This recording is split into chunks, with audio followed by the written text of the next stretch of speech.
बस आपकी स्टार्ट करते हैं और यहाँ पे पहला क्वेश्चन आपके सामने दे रखा है।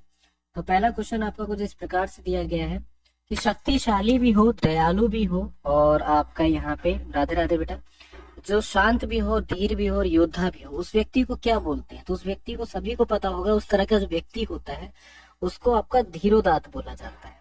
ठीक है ना, क्या बोला जाता है? धीरोदात्त बोला जाता है। पर्वत की तलहटी जो होती है, उसमें जो पर्वत की तलहटी को क्या बोलते हैं बताना है आपको। बेसिन बोलते हैं, घाटी बोलते हैं, उपत्यका बोलते हैं, या फिर आपका द्रोण बोलते हैं। ठीक है, तो यहाँ पे बताएंगे कि जो यहाँ पे पर्वत की वो जो होती है, ठीक है ना, पर्वत की तलहटी होती है उसको क्या आपका बोला जाता है।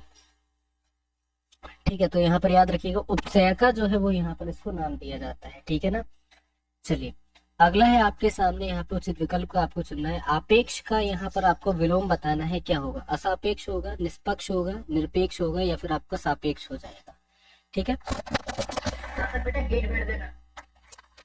तो यहाँ पे आपको बताना है कि जो हमारा सही उत्तर है वो आपका क्या होगा। तो बोलोगे सर अगर हम लोग यहाँ पे बात करते हैं तो जो हमारा सही उत्तर है वो यहाँ पर क्या हो जाएगा? सर आपेक्ष का क्या होता है? निरपेक्ष होता है।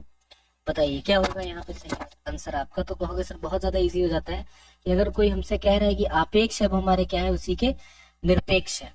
ठीक है, तो सी वाला जो है वो यहाँ पर क्या बनेगा? इसका करेक्ट आपका ऑप्शन आंसर बन जाएगा। ठीक है, अगला देखिए, अगला है कौटिल्य का आपको बताना है विलोम शब्द यहाँ पर क्या होगा। ठीक है ना, क्या बताना है आपको? कौटिल्य का विलोम शब्द बताना है। कौटिल्य का विलोम शब्द जो है वो आपका आजरव हो जाएगा। ठीक है, अगला देखिए, अब यहाँ पे देखो कि मुझे रेलगाड़ी में यात्रा करना अच्छी लगती है। अब यहाँ पे त्रुटि आपको बताना है, कौन से वाले भाग में जो है वो आपको त्रुटि दे रखा है। मुझे रेलगाड़ी में यात्रा करना अच्छी लगती है, या फिर यहाँ पे कोई त्रुटि ही नहीं है। तो एक चीज समझो कि मुझे रेलगाड़ी में यात्रा करना जो है वो क्या लगता है? अच्छा लगता है ना। ये चीज सभी को पता होगा कि मुझे रेलगाड़ी में क्या अच्छा लगता है? मुझे रेलगाड़ी में यात्रा करना अच्छा लगता है। ठीक है, तो अच्छा लगता है यहाँ पर होना चाहिए, ना कि आपका यहाँ पर ये होना चाहिए कि अच्छी लगती है। तो यहाँ पर इसको सही कर लीजिए लिखा कि अच्छा क्या हो जाता है? यहाँ पर लगता है। ठीक है, अगला देखिए कि विद्यालय में जलपान की उत्तम प्रबंध है। ठीक है, क्या विद्यालय में जलपान की उत्तर प्रथम है? इसका मीन्स यहाँ पर क्या होगा? क्लास को शेयर करके सभी लोग 100 के पार पहुंचाइए। जलपान के विद्यालय के अंदर क्या है? उत्तम यहाँ पे प्रबंध दे रखे हैं, है ना। अगला देखो आपके सामने कि ताजमहल वास्तुकला की मुगल शैली के स्मारकों में श्रेष्ठतम स्मारक है। तो जाहिर सी बात है स्मारक हो जाएगा। अच्छा देखो इसमें भी ना आपको एक चीज बताता हूँ। मस्जिद सभी को पता है, जहाँ पे क्या हो जाता है? जहाँ पे अल्लाह की जो है इबादत करी जाती है वो मस्जिद हो जाती है। इमारत, बड़ी बड़ी इमारतें क्या हो जाती हैं? बड़े बड़े जो शहर होते हैं, अगर आप दिल्ली का भी विजिट करोगे या फिर आप गुड़गांव विजिट करोगे, तो वहां पे जो बड़ी बड़ी बिल्डिंग होगी उनको इमारत बोलते हैं। कृति क्या होती है सर? कृति होती है जो लेखक के द्वारा लिखी जाती है, वो भी कृति होती है। या फिर आपकी जो कुछ छोटी छोटी चीजें बनी होती है उनको भी आपका कृति बोला जाता है। तो यहाँ पे स्मारक जो है वो आपका क्या होगा? सही उत्तर होगा, है ना, जहाँ पे पर्यटक आते हैं। ठीक है, चलिए अगला है कि ईश्वर की भक्ति ही सौभाग्यशाली बनने का होना चाहिए। उद्देश्य होना चाहिए, साधन होना चाहिए, कारण होता है, या फिर हेतु होता है। देखो ईश्वर की भक्ति इंसान करता है, बोलेंगे सर बिल्कुल करता है। तो ईश्वर की जब भक्ति करी जाती है तो क्या हो जाता है कि भाई ईश्वर की भक्ति सौभाग्यशाली बनने का क्या है? उद्देश्य है, ऐसा तो नहीं है। तो क्या है सर? ये एक साधन है। ईश्वर की अगर आप भक्ति करो तो उस साधन से आप सौभाग्यशाली बन सकते हो, है ना। तो आप क्या बोलोगे? बी ऑप्शन जो है हमारा सही उत्तर हो जाएगा। अब अगला देखो, यहाँ पे आपको अशुद्ध बात चुनना है। ड्राइवर मीरा को कार को चलाना सिखा रहा है। ड्राइवर मीरा को कार चलाना जो है वो आपका सिखा रहा है। ड्राइवर मीरा के लिए कार चलाना सिखा रहा है, या फिर ड्राइवर मीरा को कार चलाना जो है, ठीक है, सिखा रहा है। ठीक है ना, तो यहाँ पे बताना है कि जो हमारा सही आंसर है वो क्या होगा कि ड्राइवर जो है ना वो यहाँ पर क्या कर रहा है? मीरा को कार चलाना सिखा रहा है। मतलब ये जो डी वाला ऑप्शन है हमारा क्या बनेगा? यहाँ पे सही हो जाएगा। ठीक है, इतनी रात बीते आप कहाँ से आ रहे हैं? इतनी रात बीता आप कहाँ से आ रहे हैं? इतनी रात बीता आप कहाँ से आ रहा है? इतनी रात हुआ आप कहाँ से आ रहे हैं? तो क्या होगा? इतनी रात बीते जो है आप कहाँ से आ रहे हैं, है ना। इतनी रात बीते आप कहाँ से आ रहे हैं, तो शुद्ध इसमें क्या हो जाएगा? तो बोलेंगे सर ए वाला जो है वो हमारा शुद्ध हो जाएगा। ठीक है। भक्तों की सेना जा रही थी, भक्तों की मंडली जा रही थी, भक्तों की टुकड़ी जा रही थी, भक्तों की भीड़ जा रही थी। तो याद रखना, सेना कभी भी भक्तों की नहीं होती है, टुकड़ी कभी भी भक्तों की नहीं होती, सेना की टुकड़ियां होती हैं, और भीड़ कभी भी यहाँ पर नहीं होती है। ठीक है ना, भीड़ लोगों की होती है, तो भक्तों की क्या होती है, मंडली। क्योंकि भक्त कहीं भी जाते हैं, एक चीज को याद रखिएगा, भक्त कभी भक्तों के बारे में बात हो रही है या फिर कभी भी भक्त के बारे में बात हो रही है, तो कभी भी शांति पूर्वक नहीं जाते हैं। ये मतलब भजन कीर्तन करते हुए ही तो जाते हैं, तो इसीलिए उसको मंडली नाम दिया जाता है। क्या नाम दिया जाता है, मंडली। तो बी वाला जो है वो आपका यहाँ पे शुद्ध वाक्य हो जाएगा। घी के दिए जलाने का अर्थ क्या होता है भाई, घी के दिए जला दिए हमने, मतलब हमने खुशी मनाई है ना, हम बहुत ज्यादा खुश हैं आज, तो हमने घी के दिए जलाए हैं, है ना। तो सी वाला ऑप्शन आपका यहाँ पे सही हो जाएगा। पढ़े फारसी बेचे तेल, ये देखो कुदरत के खेल कितना अच्छा है कि भाई पढ़े तो फारसी, है ना, और बेचे तेल। देख लो भाई साहब कैसा है ये कुदरत का खेल। तो बताओ कि यहाँ पर इसका जो सही उत्तर है वो आपका क्या बनेगा।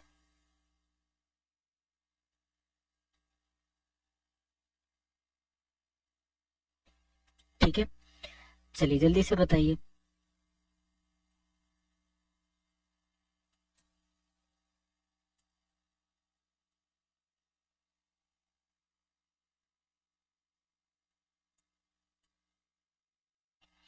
चलो देखो, अगर हम लोग यहाँ पे आपके से आंसर के बारे में बात करते हैं तो क्या होता है, तो बोलोगे सर कि कहने का मतलब ये है कि योग्यता के अनुसार काम ही नहीं मिला, है ना। क्या हो जाएगा, योग्यता के अनुसार काम ही नहीं मिला है। कि योग्य तो है, वो वाला एक आपने डायलॉग नहीं सुना है, मिर्जापुर देखी होगी, कि जब आप योग्य हो और आपकी कोई योग्यता ना पहचाने तो बड़ा ही दुख होता है ना। तो भाई ये पढ़ फारसी है, बेच तेल है, कुदरत का खेल है जो हो रहा है। ठीक है, अब देखो यहाँ पे बताना है कि दूध का जो यहाँ पे आपसे पूछ रहा है समानार्थी मतलब पर्यायवाची शब्द क्या होगा, तो आप बोलोगे सर दूध का स्तन्य जो है पर्यायवाची शब्द हो जाएगा। ठीक है, हाथ का पर्यायवाची क्या हो जाएगा, जल्दी से बताइए। तो बोलेंगे सर हाथ का जो पर्यायवाची है वो यहाँ पे पानी हो जाएगा। ठीक है, क्लियर हो गया यहाँ तक सभी को। अब थोड़ा जीके जीएस के सेशन पे आ जाते हैं। चलिए, जीके जीएस के सेशन में देखते हैं हमारा पहला क्वेश्चन क्या है कि किसी अर्थव्यवस्था में पूंजी निर्माण जो है वो निर्भर करता है, किस पर निर्भर करता है। तो याद रखना कि कोई भी अर्थव्यवस्था है उसमें जो पूंजी का निर्माण होता है वो उसकी कुल बजट पर आपका निर्भर करता है ना। बोलोगे सर किस पर निर्भर करता है, तो वो आपकी कुल बचत पर निर्भर करता है। तो मतलब कहने का ये सी वाला ऑप्शन आपका सही हो जाएगा। ठीक है, एक चीज समझो, अगर यहाँ पे बचत कह लो या इसके अलावा यहाँ पे क्या कह लो, कोई भी एक ऐसा फैक्टर कह लो जो आपके समझ में आ जाए, ठीक है ना। ठीक है, देखो होता है क्या है कि कोई भी जो अर्थव्यवस्था होती है उस पे कहीं ना कहीं बजट तो निर्भर करती करती है, और जो जीडीपी, ठीक है ना, वो एक ही बात आप यहाँ पे समझो कि जीडीपी जो है वो भी यहाँ पर क्या हो जाती है, बहुत ज्यादा आपकी मैटर करती है। ठीक है ना, क्या हो जाती है, जीडीपी भी आपकी उतनी ही ज्यादा मैटर करती है। ठीक है, अगला देखो कि भारतीय संविधान में 101वें संविधान संशोधन अधिनियम ने एक निम्न प्रणाली की शुरुआत करी थी, क्या करी थी। जो भारतीय संविधान हमारा जो है, इसमें जो 101वां संविधान संशोधन होता है, इस 101वां संविधान संशोधन में ये बोला गया था कि भाई एक देश है तो उस पे एक कर होना चाहिए, बस आलतू फालतू के करों को हटा देना चाहिए, ये बोला गया था। कहने का मतलब समझ रहे हो ना। पहले क्या होता था, कोई भी चीज आती थी उस पर दुनिया भर के कर लगते थे कि भैया हमने भी कर लगा दिया, हमने भी लगा दिया, हमने तो पिन्नी बनाई है इसकी तो हम इसका कर लगा रहे हैं, हमने बिस्किट बनाए हम इसका कर लगा रहे हैं। नहीं हुआ क्या, ये सारे के सारे कर हटाकर आपका सिर्फ एक कर ला दिया गया, जिस कर का यहाँ पे नाम क्या हो जाता है, जिसका नाम हो जाता है आपका जीएसटी हो जाता है। ठीक है, इसका फुल फॉर्म क्या होता है, गुड्स, ठीक है ना, सर्विस, ठीक है, टैक्स। ये क्या हो जाता है, इसका फुल फॉर्म हो जाता है। बोलेंगे सर बिल्कुल ठीक है। तो जब ये लागू होता है तो यहाँ पे क्या हो जाता है, एक टैक्स लग जाता है। अच्छा, आप लोगों में से कोई ये व्यक्ति कोई भी बता सकता है कि सबसे पहले जीएसटी की पहल करने वाले प्रधानमंत्री का क्या नाम था, बताइए जरा। किसी को पता है कि सबसे पहले जिसने यहाँ पे पहल करी थी, ठीक है, यहाँ पे नोट कर दे रहे हैं, सबसे पहले जिसके द्वारा यहाँ पर इसकी पहल करी गई थी वो यहाँ पे कौन से प्रधानमंत्री है, चलिए बताइए। इससे ये तो अंदाजा होगा कि आपकी पढ़ाई बहुत अच्छी चल रही है। जरा क्लास को शेयर करके 115 तक पहुंचाओ।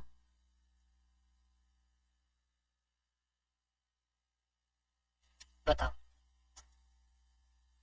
सबसे पहले प्रधानमंत्री आपको बताना है।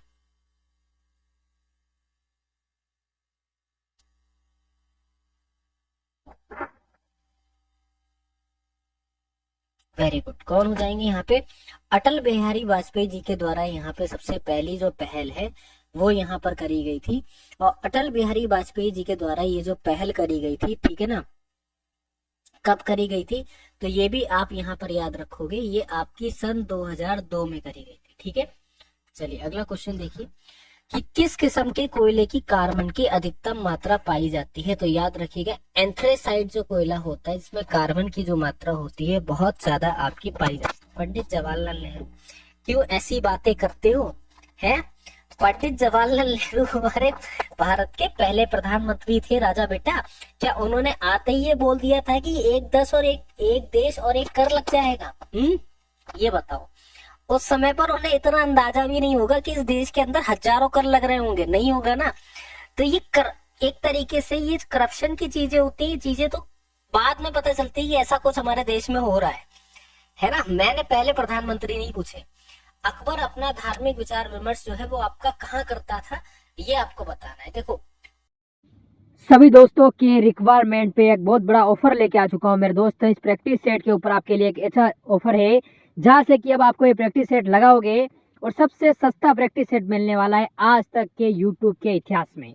दोस्त, जो ऐसे जीडी के हमारे 15 प्रैक्टिस सेट की मैं सीरीज लेकर आया हूँ, उसके अंदर मैंने आपको कहा था मेरे भाई, इन 15 प्रैक्टिस सेट जो आपके सामने हैं हमारे YouTube channel all exam class के ऊपर, जिससे आप कैसे प्राप्त कर सकते हो, तो ये व्हाट्सएप नंबर आपके सामने दिया है, इस पर मैसेज कीजिए।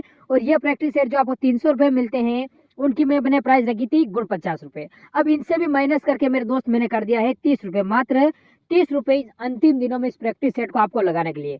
गुण 50 से भी माइनस करके, क्योंकि बहुत सारे बच्चों का कमेंट आ रहा है सर हम इतना पैसा पे नहीं कर पा रहे हैं, पास पैसे नहीं है, तो उसके लिए मैंने मात्र 30 रुपये कर दिए हैं। और 15 प्रैक्टिस सेट मिल रहे हैं, 2 रुपये में एक प्रैक्टिस सेट जरूर लगाना चाहिए अगर सिलेक्शन चाहिए, क्योंकि 70% कोर्स इस प्रैक्टिस सेट से ही मिलने वाला है आपको। तो देखते हैं कितने बच्चे लगाते हैं, बढ़ते हैं ट्यूशन की ओर मेरे भाई।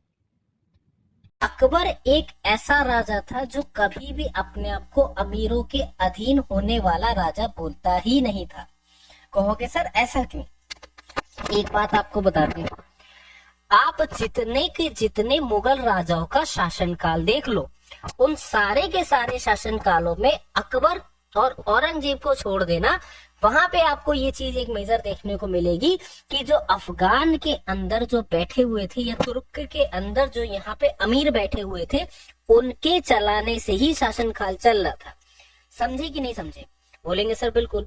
लेकिन अकबर ऐसा नहीं था। अकबर ये बोलता था कि मैं हिंदुस्तान का राजा हूँ, और सबसे अच्छी उसके अंदर खासियत ये थी कि वह हिंदू मुस्लिम की एकता पर विशेष कर ध्यान देता था। और अगर यहाँ पे बताते हैं कि अपना धार्मिक विचार विमर्श कहाँ पे करता था, तो इबादत खाने में अपना विचार विमर्श करता था। ठीक है ना। अब समझोगे ये जो इबादत खाना है, कल को तुम्हें एग्जामिनर बहुत अच्छे तरीके से कंफ्यूज भी कर सकता है।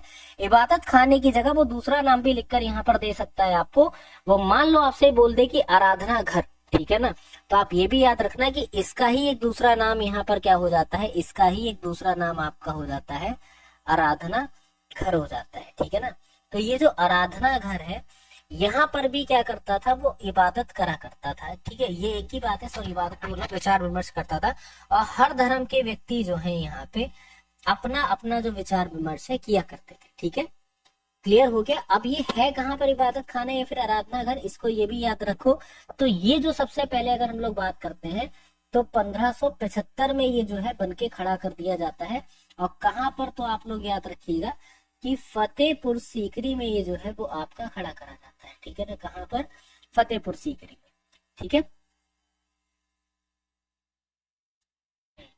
ठीक है ना। चलो, जय माँ भवानी। मनुष्य का सामान्य रुधिर चाप जो है वो क्या है? 150/90, 120/80, 100/50, 90/80। तो याद रखना, जो मनुष्य का रुधिर चाप जो होता है ना, सामान्य रुधिर चाप होता है, वो कितना होता है? तो 120/80 जो है सामान्य यहाँ पे रुधिर चाप हो जाता है। सभी को पता होगा, इसको ब्लड प्रेशर बोलते हैं। बस ये समझो, कभी ब्लड प्रेशर न बाने जाना। अगर तुम्हारा 120 से ऊपर निकलना है अप वाला, ठीक है ना, ऊपरी जो माप है वो 120 से ज्यादा निकल ली, तो इसका मतलब तुम्हारा ब्लड प्रेशर जो है बढ़ा हुआ है। नीचे वाली माप अगर 80 से कम हो रही तो समझ जाना तुम्हारा ब्लड प्रेशर जो है वो आपका कम है। ठीक है, ये दो बातें यहाँ पर समझ लेना। तो इससे ब्लड प्रेशर का आप आइडिया लगा सकते हो। वह प्रजाति जो खाली एवं रग क्षेत्र पर करली है, सॉरी करती है, मूल अनिवेशिक प्रजाति कहलाती है। अंदर रहती है, आक्रमण छोड़ती है, फिर बचती है। ठीक है, चलिए देखो, वह प्रजाति जो खाली व नग्न क्षेत्र पर आपका आक्रमण करती है वह आपकी अन्वेषक प्रजाति जो है वो आपकी कहलाती है। ठीक है, अगला देखिए। अगला आपके सामने यहाँ पर क्या दे रखा है कि निम्नलिखित में से कौन सा एक नाइट्रोजनीय उर्वरक नहीं है। जय भीम बेटा, जय Bhim. Ammonium sulphate, urea, ammonium nitrate या फिर सुपर फास्फेट। चलो जल्दी से बताओ।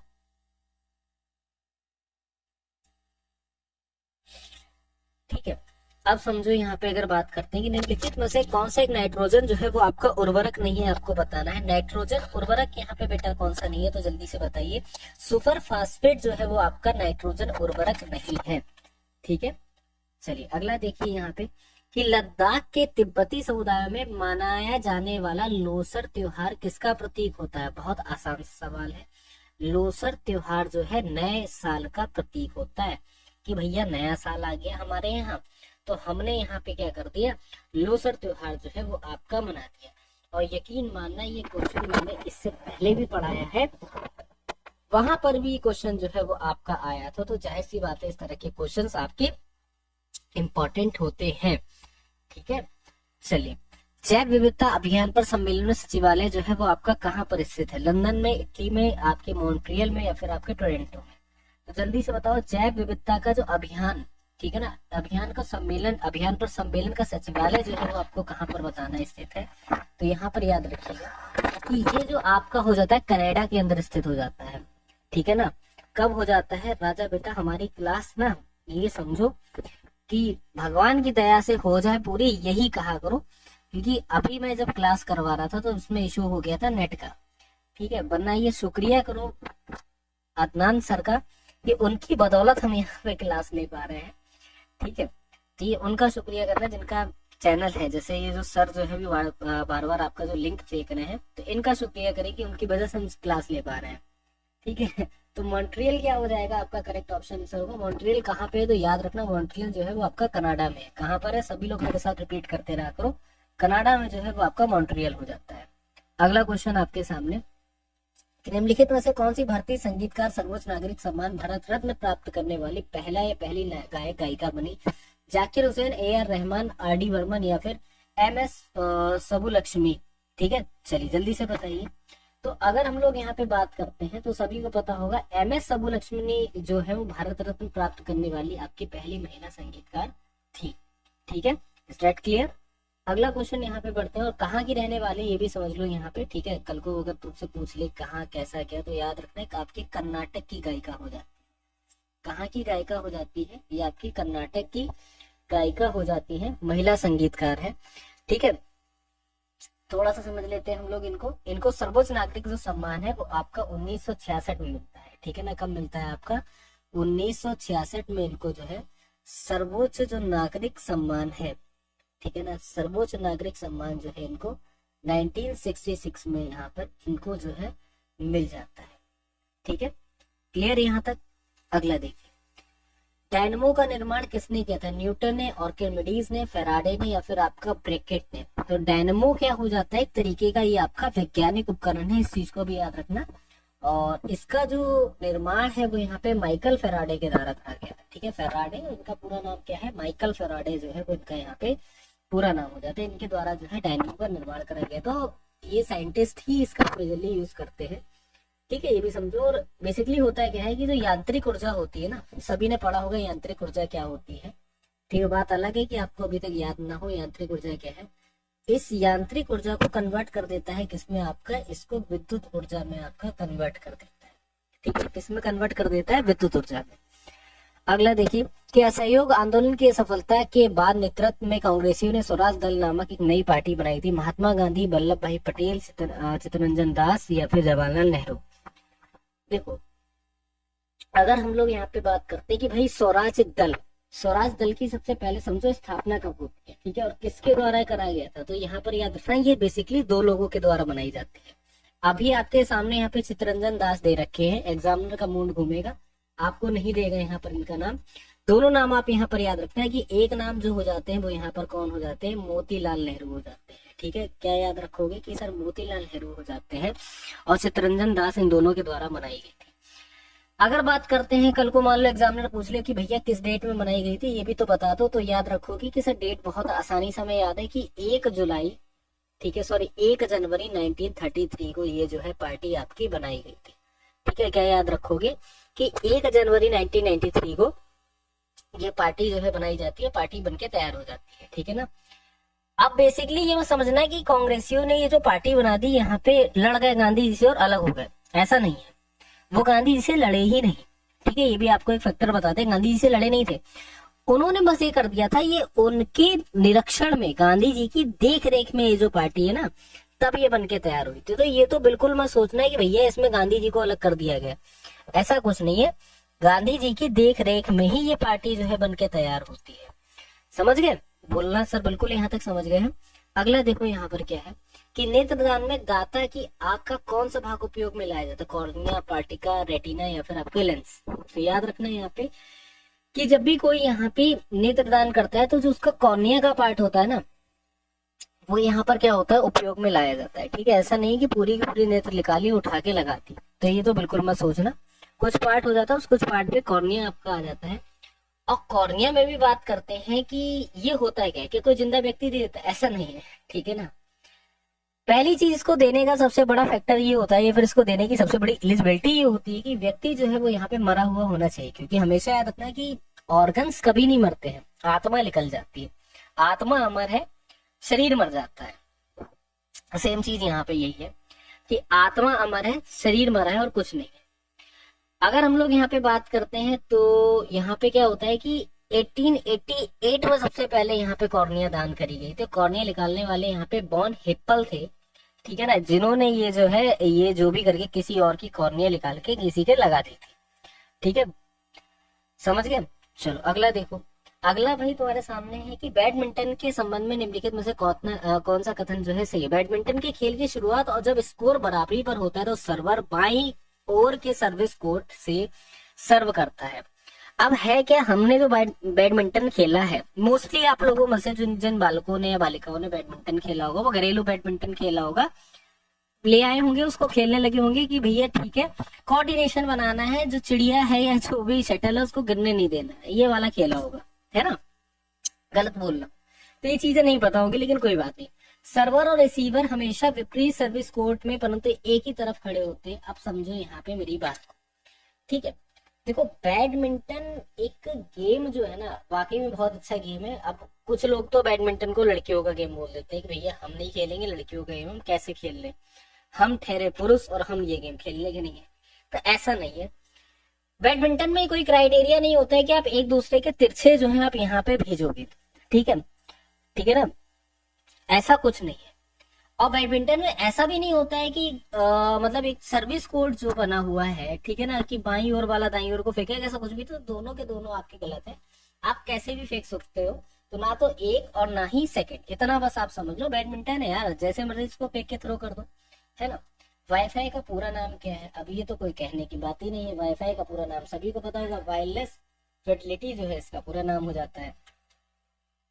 भारत के संविधान का कौन सा अनुच्छेद अप्रत्यक्षता की अवधारणा को समाप्त करता है, किसी भी रूप में इसके व्यवहार को निषिद्ध करता है। 16, 15, 14, 17 बता दो जरा कौन सा अनुच्छेद है।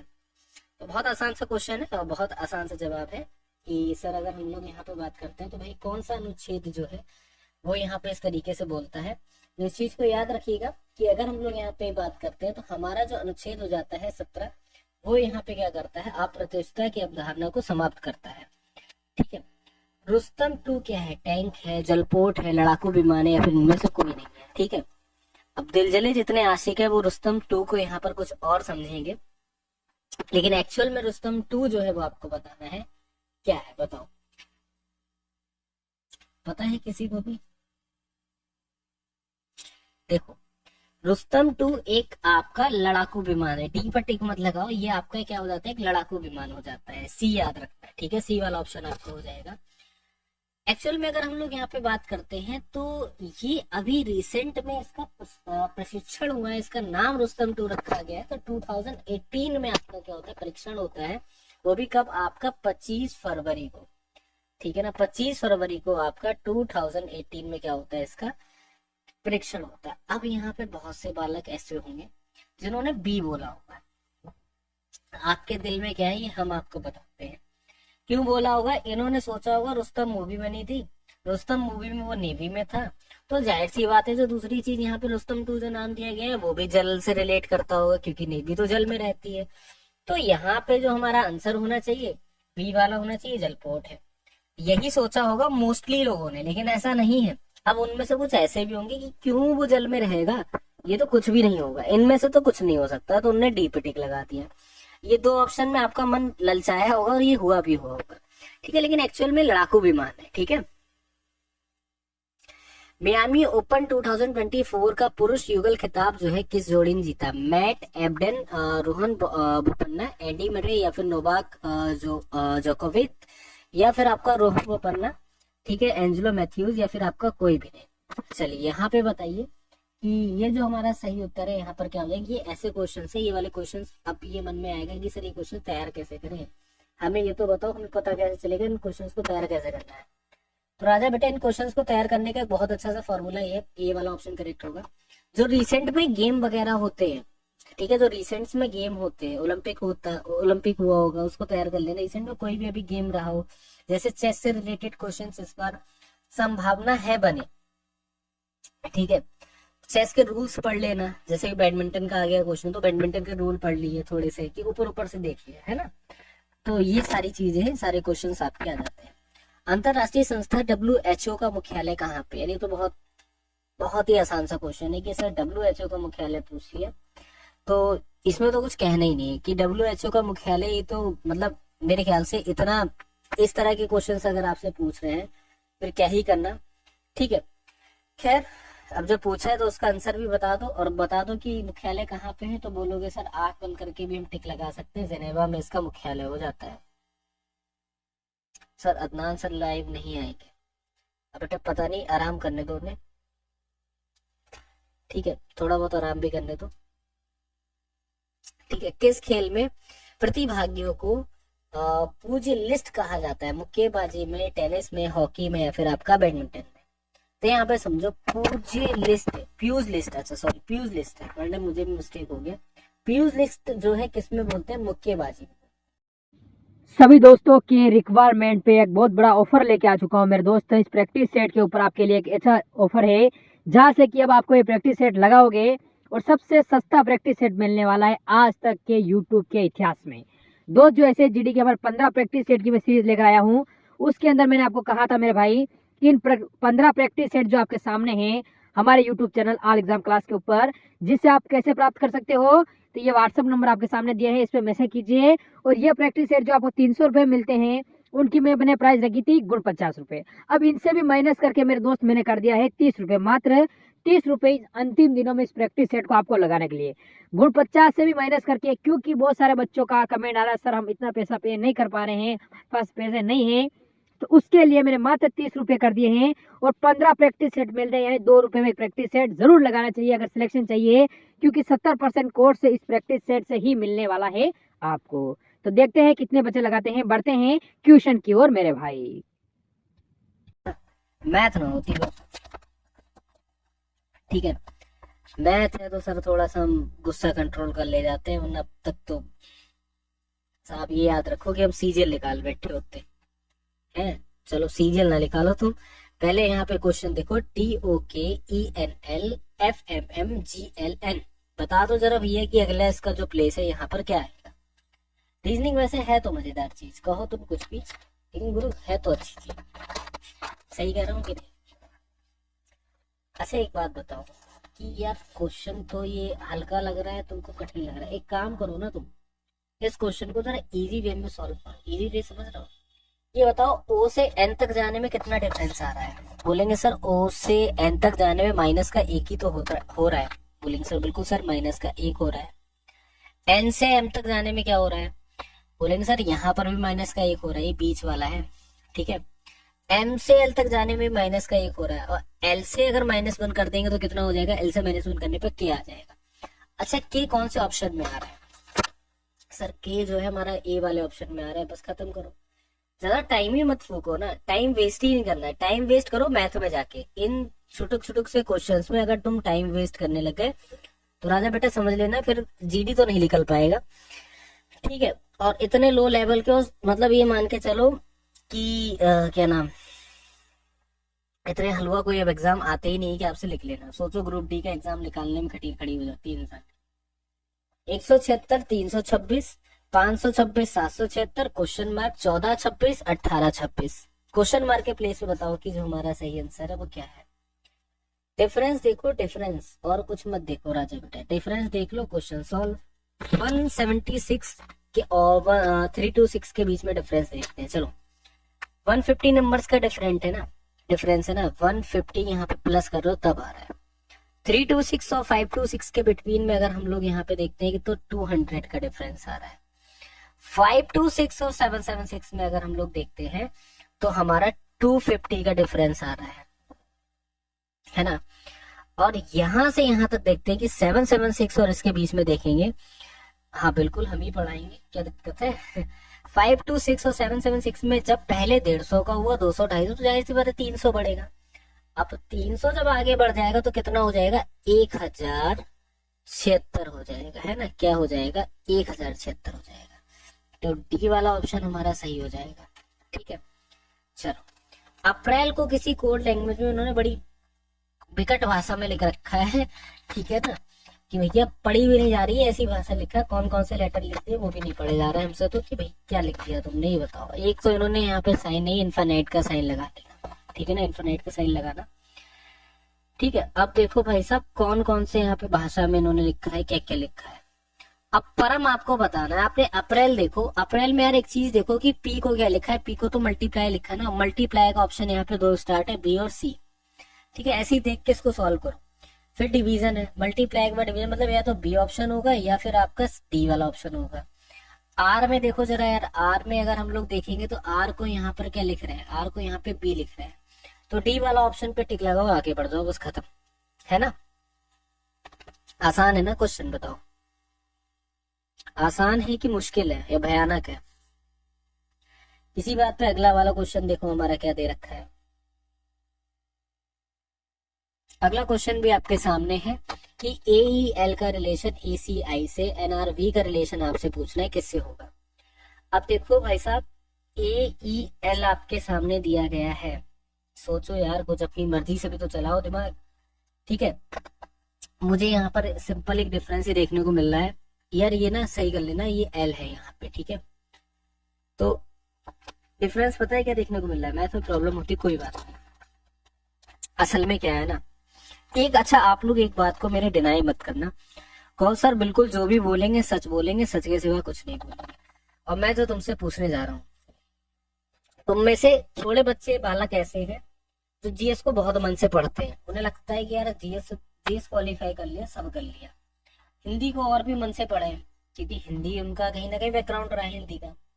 अब उससे ज्यादा वो मन से पढ़े रीजनिंग उन्हें लगती है गेम की तरह, तो लगता है कि एक स्टेज पार करी, दूसरी स्टेज आई, दूसरी स्टेज पार करी, तीसरी स्टेज आ गई।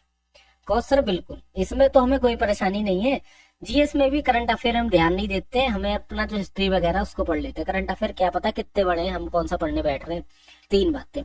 मैथ को नहीं पढ़ते हैं सर, मैथ को हम कल पे टालते हैं। आज हमने इतना पढ़ लिया, हमने 5 घंटे पढ़ लिया, 5 घंटे हमने जीएस पढ़ ली, रीजनिंग पढ़ ली और ये पढ़ लिया, लेकिन मैथ नहीं पढ़ने गए सर।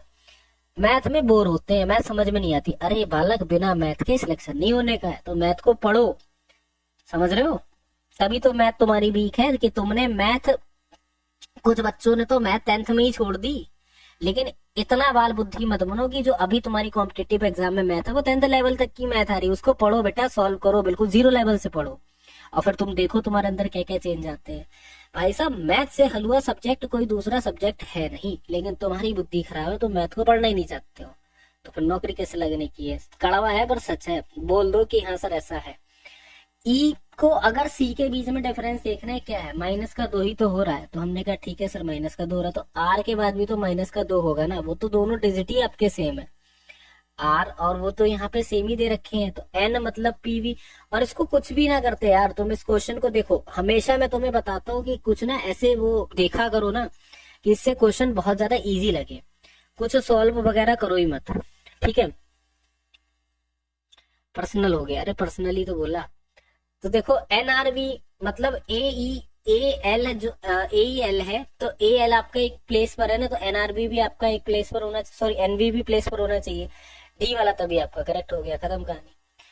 484 का रिलेशन 12 से दे रखा है, 622 का रिलेशन आपसे पूछ रहा है कि भैया किससे होगा ये बताओ, ठीक है ना। 622 का रिलेशन जो है वो आपका किससे हो जाएगा ये बताइए, ठीक है। चलिए जल्दी से बताएंगे कि यहाँ पे जो हमारा सही आंसर है वो आपका क्या बनेगा। देखो 484 का रिलेशन आपका किससे है, 12 से है ना। तो 484 पे अगर हम लोग यहाँ पे देखते हैं, क्या तुम्हें लग रहा है कुछ कुछ लॉजिक वगैरह यहाँ पे तुम्हारे अप्लाई हो रहे हैं, हाँ सर यार ये वाला लॉजिक अप्लाई हो रहा है या फिर ये हो रहा है। सर जी मैथ में 8-7 क्वेश्चन होते हैं, तो बेटा कम से कम 12 क्वेश्चन करके आना, 12 से 14 क्वेश्चन, तब समझना कि तुम्हारा निकल जाएगा। ये बताओ 484 अगर 4 से मैं कट कर दूं 12 आ जाएगा ना, अगर 2 से मैं 62 को कट कर दूं तो 2 3 6 और 2 एकम 2, तो मतलब हमारा यहाँ पर क्या हो जाएगा, देखो 62/2 कर दूं तो 2 3 6 2 एकम 2, 31 जो है वो आपका क्या हो जाएगा, यहाँ पे सही आंसर हो जाएगा। क्लियर। अब बताओ क्वेश्चन मार्क के प्लेस पे जो हमारा सही आंसर है वो क्या होगा। एक तो ये वाले क्वेश्चन तुम्हें बहुत अच्छे लगते होंगे, अब बहुत ही प्यारे क्वेश्चन लगते होंगे, लगता होगा सर यही आ जाए तो यही इसी में पढ़ा है हम जाके और सब निकाल ले पेपर ऊपर। देखो भाई 4 5 3, 4 5 3 बराबर 12, 4 4 4 12, 5 3 8, तो मतलब 4 जोड़ोगे 12 होगा, ए वाला ऑप्शन हो गया खत्म, ठीक है। कृष्णा को नींद लग गई, बोल रहे सर गुड नाइट, अरे बेटा तुम्हें करनी ड्यूटी है, ठीक है, और तुम गुड नाइट बोल रहे हो। कोई भी एग्जाम को ना सीरियस ले लिया करो, सीरियस बन जाओगे कुछ तो जीवन में, याद रखो कि किसी ने डांट दिया था भले ऑनलाइन क्लास में कि पढ़ ले, है। चलो अब बताओ यहाँ पे कि डिफरेंट वन आपका क्या होगा। डिफरेंट वन बहुत ही इजी सा क्वेश्चन है, डिफरेंट वन आपका क्या हो जाएगा, डीसीबी। तो डीसीबी है, एक एक का डिफरेंस लग रहा है ना, माइनस के एक का, माइनस का एक, माइनस का एक। एच आई जे अगर हम लोग यहाँ पे देखते हैं तो +1 वाला प्रोसेस चल रहा है यहाँ पे ना, +1 वाला प्रोसेस है, +1 वाला प्रोसेस है। चलिए बहुत ठीक है। के एल एम, तो यहाँ पर भी +1 है, +1 है, तो ए वाला ऑप्शन आपका हो गया, -1 चल रहा है, बाकी सब में +1 चल रहा है। Question solve. आ जाओ भाई इस वाले सवाल पे कि यहाँ पे बोल रहा है कि कौन सा अक्षर जो है नहीं बनाया जा सकता, एलिमेंट्री का, एलिमेंट्री से कौन सा अक्षर जो है वो आपका नहीं बना सकता है। ऑप्शन आपके सामने है, आंसर आप यहाँ पे बता दो। तो एलिमेंट्री का यूज करके क्या नहीं बनाया जा सकता है, तो बोलोगे एलिमेंट्री का यूज करके ल्यूमेन नहीं बनाया जा सकता है, क्योंकि ल्यूमेन में आपका यू दे रखा है और एलिमेंट्री में कहीं पर यू आपका है नहीं, ठीक है। आ जाओ भाई, सभी एमटेक छात्र इंजीनियर हैं। हमने कहा एमटेक वाले जो है ना वो सभी के सभी क्या दे रखे हैं, यहाँ पे इंजीनियर दे रखे हैं, बहुत सही। सभी एलएलएम छात्र जो है वकील है, एलएलएम वाले जो है यहाँ पर क्या हो जाते हैं, वकील हो जाते हैं, एडवोकेट हो जाते हैं। क्या सभी वकील एलएलएम छात्र हैं, जो सभी के सभी वकील है वो एलएलएम छात्र है, बोलोगे सर बिल्कुल है, कभी तो रहे होंगे। और यहाँ पे सभी इंजीनियर के एमटेक के छात्र बोलेंगे सर बिल्कुल है। तो मतलब क्या है, निष्कर्ष पहला और दूसरा दोनों के दोनों यहाँ पे अनुसरण कर रहे हैं, बात खत्म, ठीक है। चलिए अगला देखिए कि यहाँ पर आपके सामने क्या है कि चोर है, जज है, अपराधी है। चोर जज अपराधी में जरा बताओ तो क्या बोलोगे कि सर जो चोर होता है वो हमारा अलग होता है, ठीक है ना, और जो जज होता है वो भी हमारा अलग होता है, और जो अपराधी होता है वो भी हमारा अलग होता है। ये बोलोगे क्या, बोलोगे नहीं सर ये बिल्कुल गलत है। चोर क्या है आपका, चोर एक आपका अपराधी है, ठीक है ना। क्या बोलोगे कि सर जो चोर है वो हमारा अपराधी है, ठीक है, क्या हो जाता है, चोर जो है हमारा अपराधी हो जाता है, और जज जो है वो हमारा अलग हो जाता है उनको सजा सुनाने के लिए। तो बी ऑप्शन हो जाए, कंफ्यूज मत हुआ करो, ए वाला नहीं होगा, ठीक है। जरा सा कंफ्यूज कर दो उसमें ही दिमाग खराब हो जाता है। 9 × 7 32, 13 multiply 7 equals to 120, 17 multiply 9 equals to 208, 19 multiply 11 equals to question. बताओ भाई कि हमारा यहाँ पे जो सही उत्तर है वो आपका क्या बनेगा। तो सीधी सी बात है, 9 मल्टीप्लाई 7 मतलब अगर हम लोग यहाँ पे 9 प्लस 7 और 9 माइनस 7 कर दें, सॉरी मल्टीप्लाई बीच में रखे हैं, तो 9 और 7 आपका कितना 16, और यहाँ पे 2 मतलब हमारा 32 हो जाएगा कि नहीं हो जाएगा। बाकी को सॉल्व मत करो, अब सीधे इसमें आ जाओ। 19 इंटू 19 प्लस 11 और 19 माइनस 11 मल्टीप्लाई कर दें, 19 प्लस 11 और यहाँ पे कितना हो जाएगा 30 इंटू आपका 8, तो मतलब हमारे पास हो जाएगा 240, है ना। तो सी वाला ऑप्शन आंसर जो है वो आपका करेक्ट बनेगा। ठीक है, आ जाओ जरा इस वाले क्वेश्चन पे। यहाँ पे बताओ कि अंग्रेजी शब्दकोश के हिसाब से जो आपका सही उत्तर है वो आपका क्या होगा। ठीक है, चलिए जल्दी से बताइए। अंग्रेजी शब्दकोश के हिसाब से आपको बताना है कि हमारा जो सही उत्तर है वो यहाँ पर क्या हो जाएगा।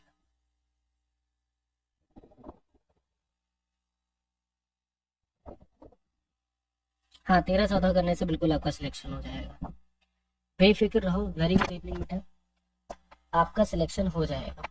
ठीक है, ऑलमोस्ट ये मान के चलो जीके जी में तुम्हें एक क्राइटेरिया बताता हूँ। हिंदी में तुम एक काम करो, बहुत अच्छे नंबर लेके आने हैं। 20 है ना, 16 निकाल दो। जीके जीएस में आप एक काम कर दो, आप 15 निकाल दो, 14-15 निकाल दो, एवरेज 14-15 ले लो। रीजनिंग में आप 18 निकाल लो, और मैथ्स में आप यहाँ पे 14 निकाल दो। यकीन मानो आपका पेपर हो जाएगा, मजाक से हट के सही बता रहा हूँ, हो जाएगा। ठीक है, लेकिन रीजनिंग में खींच लेना, रीजनिंग और हिंदी में यार खींच लेना। हिंदी में 16 भी क्यों निकालो यार, हिंदी में पूरे पूरे 20 निकाल दो ना। हिंदी अगर ना आए तो फिर बात ही क्या है। ठीक है, इसका आंसर दो और बताओ जरा इसका आंसर क्या होगा। अब ये मैं तो नहीं बताने वाला, तुम खुद से बताओ कि इसका आंसर क्या हो जाएगा। बहुत सिंपल है, बी आर सब में, एक में ब्रेड, ब्रेड में ई पहले आपका आ रहा है, तो मतलब हमारा सेकंड वाला जो है वो पहले हो जाएगा। तो ये वाला ऑप्शन होगा, या फिर ये वाला, सॉरी, या फिर ये थर्ड वाला ऑप्शन होगा। 4 तक सेम है। 4 के बाद देखो आपका थर्ड पे तो ब्रिज ब्रिज आएगा, या फिर आपका यहाँ पे ब्रूम आ जाएगा। तो आई जो है वो आपका पहले हो जाता है, तो मतलब हमारा 2 4 3 मतलब ए वाला ऑप्शन आपका करेक्ट हो जाएगा। ठीक, समझ गए कि नहीं समझ गए, कोई दिक्कत परेशानी। अब लो, आपका फेवरेट सब्जेक्ट आने वाला है मैथ्स। लो भैया, अब मत कहना सर तुमने बताया नहीं, तुमने करा नहीं। ठीक है, इसके ऊपर बार लगा लेना। अब बताओ कि यहाँ पे क्वेश्चन आपके सामने है, इसको सॉल्व करके बताओ राजा बेटा कि यहाँ पे सही आंसर क्या होगा। अब बहुत आराम से समझना, जो भी क्वेश्चन में समझाऊं उसको बहुत आराम से समझना। कोई बैल बुद्धि का प्रयोग मत करना है कि नहीं जी सर नहीं समझ में नहीं आ रहा है, बहुत खतरनाक क्वेश्चन दे दिया है, अरे ये क्या दे दिया सर, ये नहीं होगा सॉल्व। सबर रखो, सॉल्व होगा। करवाएंगे तो सॉल्व होगा, नहीं करवाएंगे तो भैया नहीं सॉल्व होने का, ये सच्चाई। ठीक है, अब बताओ कि हमारा यहाँ पे जो सही उत्तर है, इसका जो सही आंसर है वो क्या है। बहुत आराम से बताओ। 2.3 प्लस 4.3, इसके ऊपर लगा बार। इस बार का रहस्य जानते हो, ये वही बार है जो वर्ड मास में यूज होता है, जो आपका सिंप्लीफिकेशन जो आपके आते हैं क्वेश्चंस, वहां पर यूज होता है। आपने कहा ठीक है सर समझ गए। अब बार लगा है ना, जी के जीएस में 10 ना हो तो बेटा थोड़ा सा फिर ये देखो, अगर जनरल कैटेगरी में हो तो ना होने का, ओबीसी में भी आपका मुश्किल पड़ जाएगा, एससी एसटी कैटेगरी में आपका बहुत इजीली हो जाएगा अगर इतना क्राइटेरिया लेके चल रहे हो तो। ठीक है, चलो अब देखो। अच्छा सर एक बात बताइए कि 2.3 4.3, तो मतलब अगर हम इसको अलग अलग करके लिख दें, आप पता है 0.3 का मतलब कौन कौन जानता है, पहले ही बताओ। 0.3 का मतलब जो है कौन कौन जानता है, बहुत आसान से मैं तुम्हें तो समझा रहा हूँ। ठीक है, देखो 0.3 को क्या हम ऐसे लिखेंगे, 2 प्लस 0.3 है ना, प्लस 4 प्लस 0.3। भाई 0.3 का तो मीनिंग ही यही होता है कि नहीं होता है। गलत बता रहा हूँ सबके सब, जितने बालक है ना सब गलत बता रहे हैं, थोड़ा सब्र रखो। अब ये देखो कि ये जो 0.3 है, अगर मैं यहाँ से 0 हटाऊंगा तो नीचे एक 0 बढ़ाऊंगा ना, यही तो करूंगा कि मैं नीचे एक 0 बढ़ाऊंगा। तो कभी भी बार वाला जो नंबर लिखा होता है ना, सपोज करो ठीक है ना, कि यहाँ पे 0.3 लिखा है तो 0.3 को हम लोग क्या लिख देंगे, 3/9 लिख देंगे अगर इसके ऊपर बार लगा है। सपोज करो तो सर आप पहले भी इसे पढ़ाते थे, वहां से क्यों निकाल दिया के आपको, तुम्हें लगता है कि निकाला गया होगा? अब ठीक है यार, हम तो कह रहे हम निकाला गया है। पंचायती कम करो बेटा, ठीक है, हम तो बकवासबाजी कम करो, पढ़ ले तो बताऊं फिर। तो देखो कहीं पर बार लगा होगा, अगर यहाँ पे 0.2 बार लगा है ना तो मतलब इसका क्या हो जाएगा, 2/9 हो जाएगा। समझ रहा, बहुत आसान से तरीके बता रहा हूँ। तो बार का पहले तो मतलब समझो कि इसका मीनिंग क्या है। आपने कहा सर हम यहाँ तक तो समझ गए कि इसका मतलब क्या हो जाता है। अब ये समझो जरा कि 2 और 4 मतलब हमारा 6 होता है, बोलेंगे सर बिल्कुल होता है। तो यहाँ पे 3/9, ठीक है ना, और 3/9 ये हो जाएगा कि नहीं, बोलेंगे सर बिल्कुल हो जाएगा। कोई दिक्कत यहाँ तक किसी को भी आई? कोई ऐसा बालक जिसको दिक्कत आई हो? कोई दिक्कत नहीं आई होगी। 3 एकम 3, 3 तिया 9, 3 एकम 3, 3 तिया 9। तो यहाँ पे आप समझो कितना हो जाएगा, तो एक एक आपका जुड़ जाएगा और नीचे आपका 3। तो मतलब अगर ये बताओ 1/3 प्लस 1/3 है, तो ये तो सीखा ही होगा कि भाई सर 2/3 हो जाएगा। सॉरी हाँ, है ना, कितना हो जाएगा, 2/3 हो जाएगा। ठीक है, 3 एलसीएम ऊपर क्या हो गया हमारा, 2/3। तो मतलब हमारा कहने का क्या है कि सर यहाँ पे 6 प्लस हमारा कितना हो जाएगा, 2/3 हो जाएगा। तो एलसीएम कितना आ जाएगा, एलसीएम 3 आ जाएगा। 6 2 हमारा कितना हो जाएगा, यहाँ पे देखो एक मानेंगे 3 टाइम्स आपका जाएगा, तो 3 टाइम आपका जाएगा तो 6 3 18 प्लस आपका 2 यहाँ पर कितना हो जाएगा, 20/3। ठीक है ना, क्या हो जाएगा, 20/3 हो जाएगा। यही हमारा करेक्ट ऑप्शन आंसर होगा। इस भूल में मत रहना, अगर हम लड़की हैं तो हमें सर जी बहुत मतलब मान सम्मान देंगे, कहीं नहीं अरे दीदी आओ, हमें आपका ही इंतजार था हमारी क्लास, ऐसा कुछ नहीं है। लड़के लड़की सब बराबर है। याद रखना, फौज में जब रगड़ पड़ती है ना बुरी तरीके से, तो वहां पे जेंडर देख के नहीं मारा जाता है कि तुम क्या हो क्या नहीं। बंदूक की गोली जेंडर देख के नहीं जाती आर पार। तो एज अ टीचर वही वाली बात है, एज अ टीचर तुम भी बराबर, ये भी बराबर।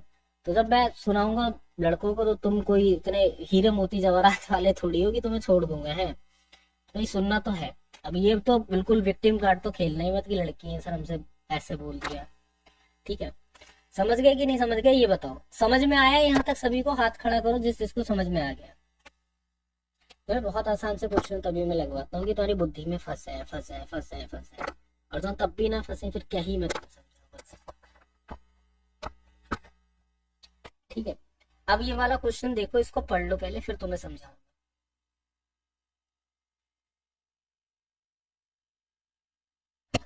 चलो पढ़ो, क्या लिखा है। एक कॉलेज में लड़के लड़कियों का जो रेशियो 3:2 है, यदि इनमें से 20% लड़के और 25% लड़कियां यहाँ पे वयस्क है, तो अवयस्क विद्यार्थी जो है कितने परसेंट है?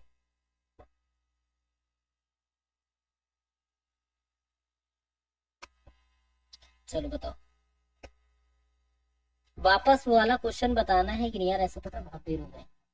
तुम्हें भी समझ में, जिनको समझ आ रहा है वो भाग लेंगे यार, वो तो यार। अच्छा मैं यहाँ पे, एक कॉलेज है उसमें लड़के लड़कियों का रेशियो 3:2 है। एक बात को समझो, जो आपके सामने रेशियो दे रखा है ना, उसको हम लोग किसके फॉर्म में लिखते हैं, उसको हम लोग एक्स की फॉर्म में लिखते हैं। ये बात को हाँ या नहीं में मेरी बुद्धि में अपने बैठा लेना। ठीक है, रेशियो को हम लोग एक्स के फॉर्म में लिखते हैं, तो यहाँ पर कितना हो जाएगा, 3x। रेशियो कितना हो जाएगा हमारा, 2x हो जाएगा। यहाँ तक समझ गए कि नहीं, जरा ये बताओ। कहेंगे सर बिल्कुल हम लोग यहाँ तक समझ गए हैं कि ये जो 3:2 है हमारा क्या हो जाएगा, 3x रेशियो हमारा 2x हो जाएगा। कोई दिक्कत परेशानी यहाँ तक नहीं हो।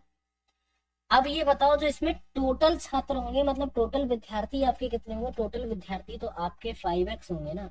इनका रेशियो ये दे रखा है, बॉयज का रेशियो ये है और गर्ल्स का रेशियो ये है। टोटल ये जो नंबर है वो कितना हो जाएगा, यहाँ पे 5x होगा। कोई दिक्कत? ठीक है, कहेंगे सर बिल्कुल कोई दिक्कत नहीं है।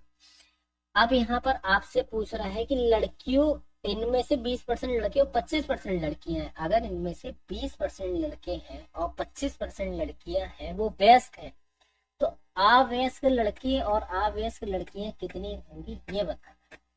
तो 80% जो होंगे यहाँ पे लड़के, वो आपके अवयस्क होंगे कि नहीं होंगे, जरा ये बताओ। ठीक है, 80% मतलब जब परसेंट की बात आ रही तो नीचे तो पहले ही 100 आ जाएगा कि नहीं आ जाएगा, ये बताना। कहेंगे सर बिल्कुल हमारे नीचे जो है पहले ही 100 आ जाएगा। ठीक है, तो यहाँ पे क्या रहेगा, मल्टीप्लाई में आपका रहेगा 3x, कोई दिक्कत। प्लस में यहाँ पे आवेश लड़कियां, मतलब हमारा 75 इंटू कितना हो जाएगा 2x, प्लस बटे में हमारा कितना हो जाएगा 100 हो जाएगा। कोई परेशानी यहाँ तक किसी को बोलेंगे सर कोई परेशानी कोई दिक्कत नहीं है, इसको सॉल्व कर लो। एक जीरो से एक जीरो काटो, एक जीरो से यहाँ पे नहीं काटे, 75 से अगर हम लोग 100 को काटेंगे तो यहाँ पे देखो कितना हो जाएगा, कट कर लेते हैं, जीरो से जीरो आपका कट हो गया, 2 चौका 8, 2 पंजे हमारा 10, ठीक है। 5 धामन 50 और 55 25, मतलब हमारा हो गया 25, और 5 दूनी 10 और यहाँ पे हो गया 20, 5 चौको 20, 55 हमारा 25 हो जाएगा।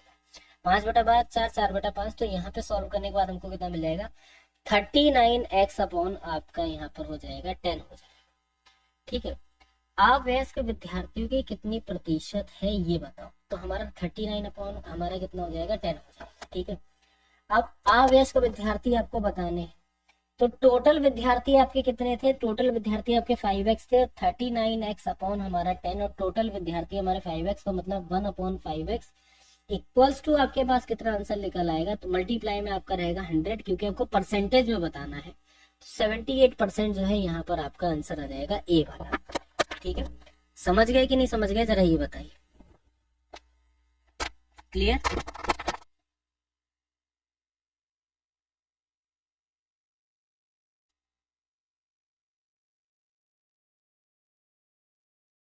जल्दी से बताओ, ठीक है राजा बेटा।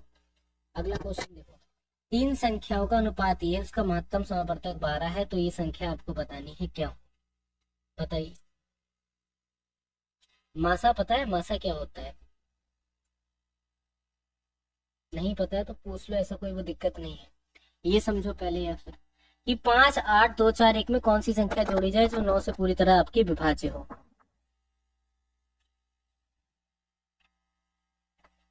बताओ भाई, कौन सी संख्या जोड़ दे जो आपकी यहाँ पे पूरी तरीके से आपकी विभाज्य हो।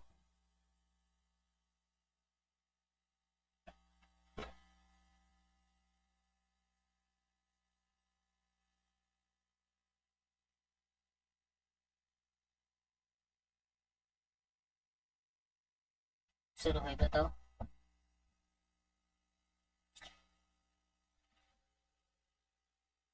कोई बात नहीं अमन, हमारे टेलीग्राम ग्रुप से जुड़ जाओ यार, या व्हाट्सएप ग्रुप से हमारे जुड़ जाओ, तो उसमें तुम्हें क्लास की टाइमिंग पता चल जाएगी, ये तुम्हारे लिए बेस्ट चीज है। देखो 9 से विभाजकता का नियम क्या कहता है, 9 से विभाजकता का नियम क्या बोलता है, ये बताओ, किसी को पता है कि सभी संख्याओं का जो योग है वो 9 से कटना चाहिए, बात करें तभी वो 9 से विभाजक होगी। अगर सारी संख्या को हम लोग जोड़ते हैं, 5 8 2 4 1, 8 4 12, 8 4 12 1 13, 13 2 15, 15 4 19, 1 20, कितना जोड़ते भैया, क्या 5 जोड़े कट जाएगा, क्या 4 जोड़े कट जाएगा, 7 जोड़ो, खत्म करो सर, 27/9 कर दें, कट जाएगा 3 बार में, ठीक है, समझ गए। चलो बहुत आसान आसान से क्वेश्चन है, पता नहीं तब भी नहीं कर पाते हो। m/n जो है 9/6, सॉरी 9/6 दे रखा है, और आपको m+n और m-n आपको बताना राजा बेटा कितना होगा। सर पीडीएफ में ली थी तो आप समझा नहीं, कुछ नहीं, आप व्हाट्सएप पे मैसेज कर लो, आपको वहां पे रिप्लाई मिल जाएगा, तो इसमें दिक्कत की बात। रेशियो हमको दे रखा है, रेशियो मतलब हमको m/n दिया गया है कितना, 9/6 दिया गया है, ठीक है। अब देखो क्या बोल रहा है कि m+n, ठीक है, m/n, m-n, रेशियो का मतलब अपॉन ही तो होता है, ठीक है। तो अब यहाँ पे देखो जरा, m रेशियो तो मतलब हमारे सामने सीधे सीधे इसको वैल्यू लिख दो, खत्म कर दो, ठीक है, वैल्यू लिख के खत्म कर देंगे, तो m का वैल्यू 9 है, प्लस यहाँ पे n का वैल्यू 6, और m-9, तो यहाँ पे कितना हो जाएगा हमारे पास 15/3, 3 पंजे हमारा 15, तो 5:1 जो है वो हमारा करेक्ट ऑप्शन आंसर बनेगा, ठीक है। पढ़ाने का तरीका बहुत खराब है, कोई नहीं भैया, सही तरीका आप पढ़ा दीजिए, हमको पढ़ा देंगे, है ना, आप बता दो वैसे पढ़ा देंगे। चलो बी वाला जो है वो आपका करेक्ट ऑप्शन आंसर हो गया। देखो अगर यह कहना है कि पढ़ाने का तरीका खराब है, आपको एक बात बताता हूँ, कभी मेरी इंस्टाग्राम प्रोफाइल को विजिट करना, वहां पे यूनिफॉर्म में मुझे देखोगे आप, ठीक है। और प्रेजेंट में भी अगर मैं थोड़ा सा भी अगर आपको अपने बारे में बता दूं तो याद रखो, मतलब याद के रखो, बता रहा हूँ मैं, कोई धमकी वमकी नहीं दे रहा हूँ, ठीक है। मैंने असम राइफल में 1.5 साल दिए हैं। उसके अलावा अगर मैं थोड़ा सा बताऊं तो मेरी ग्रेजुएशन जो है मिलिट्री साइंस से है, ठीक है। और उसके बाद अगर मैं बताऊं तो अन अकेडमी में भी मैं पढ़ा रहा हूँ। इवन उसके बाद मैं टीजीटी हूँ और लॉ मेरा चल रहा है। कोई गवार नहीं हूँ जो यहाँ तुम्हें बैठ के पढ़ा रहा हूँ, ठीक है। या बैल बुद्धि नहीं हूँ। थोड़ा सा शब्दों के दायरों में रह के बात करिए, है ना, अच्छा लगता है। हार्ड क्वेश्चन लेकर आएंगे महोदय जी, बिल्कुल लेकर आएंगे। खैर, ये लीजिए, इस सवाल का आंसर सभी लोग यहाँ पे कमेंट करेंगे कि इसका जो सही उत्तर है वो आपका क्या होगा। कोई डाउट भी अगर ऐसा है कि सर नहीं, हमको नहीं लगता है कि आप ऐसे कुछ नहीं हो, तो आप सर्च करिएगा कभी जाके अभी यादव 318 से, तो आपको वहाँ मेरे यूनिफॉर्म वगैरह के फोटो भी दिख जाएंगे, बॉर्डर फोटो भी दिख जाएंगे, ठीक है। और बाकी हमारे जो जिनके चैनल पे हम पढ़ा रहे हैं हमारे बिल्कुल ही बड़े भाई की तरह है ना। तो बात को थोड़ा समझो, खराब या अच्छा कोई नहीं पढ़ाता है, इंसान पढ़ाता है। कर्म ही पूजा है ना। कर्म कर रहे हो आप, यही आपकी पूजा है, अलग से पूजा वगैरह ही मत करो, ठीक है। चलो खैर, यहाँ तक समझ लो बात को। और ये वाला क्वेश्चन का जो आंसर है सभी लोग यहाँ पे कमेंट सेक्शन में देना, ठीक है।